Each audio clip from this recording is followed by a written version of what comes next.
युवा चेतना से शुभम वालिया की खास रिपोर्ट के अनुसार भीमराव अंबेडकर की जयंती के अवसर पर आयोजित कार्यक्रम में जिलाधिकारी जसजीत ने डॉक्टर अंबेडकर के जीवन और विचारों पर प्रकाश डाला। उन्होंने कहा, डॉक्टर अंबेडकर का योगदान। डॉक्टर अंबेडकर केवल संविधान निर्माता ही नहीं थे, बल्कि एक महान समाज सुधारक भी थे। उन्होंने जीवन भर सामाजिक समानता और न्याय के लिए संघर्ष किया।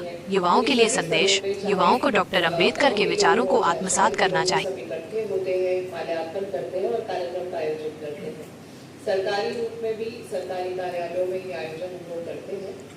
उसका उद्देश्य एक ही है कि जो हम इस समय कार्यालयों में अपने बैठे हैं, काम कर रहे हैं, हमारा देश आज़ाद है, हम किसी नियम कानून से चल रहे हैं, तो उसको देने वाले डॉक्टर अंबेडकर ही हैं। इतनी जैसे यहाँ पे बातचीत हुई है, इतनी विषम परिस्थितियों में रहते हुए भी उन्होंने अपनी पढ़ाई करी, अपने आप को उस स्तर तक लाए कि वो ये सब लोगों के जो एलिगेशंस होते हैं कि आप जानते नहीं हैं, पढ़ते नहीं हैं, कुछ आपको नॉलेज नहीं है, वो एलिगेशन से बचने के लिए पहले उन्होंने अपने आप को इस लेवल पे लाए, कभी किसी का कोई एलिगेशन ना लग पाए, अपने आप को इस हाई लेवल पे लेके आए। कोई ऐसी पढ़ाई नहीं होगी जो उन्होंने करी नहीं होगी। इकोनॉमिस्ट भी थे, जूरिस्ट भी थे, लॉयर भी थे, हर चीज़ में एक्सेल करते थे और इतनी डिफिकल्ट सर्कमस्टांसेस से निकल के आगे आए।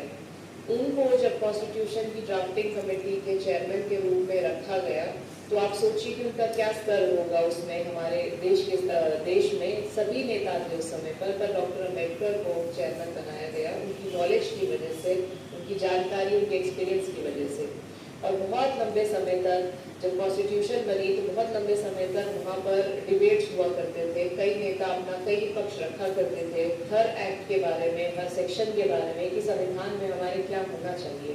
तो कई बातें होती थी और ये एज चेयरमैन जो है अपनी नॉलेज के बेसिस पे हमारी कॉन्स्टिट्यूशन की ड्राफ्टिंग की लीडरशिप करते थे। और ऐसा संविधान बन के आया जिसको पढ़ के बाद में बहुत सारे और देशों के संविधान भी बने। इतना कॉम्प्रिहेंसिव सब कुछ उसमें है और आज के समय में भी रेलेवेंट है। तो आपको इस चीज़ का भी सोचना पड़ेगा कि उस समय में रहते हुए भी इतनी दूरदर्शिता रखनी, लॉन्ग विजन रखनी कि कैसे हम संविधान बनाए जो आगे तक काम आए। शुभम वालिया की खास कवरेज देखने के लिए हमारे चैनल युवा चेतना को सब्सक्राइब करें और बेल आइकन दबाकर शेयर करें।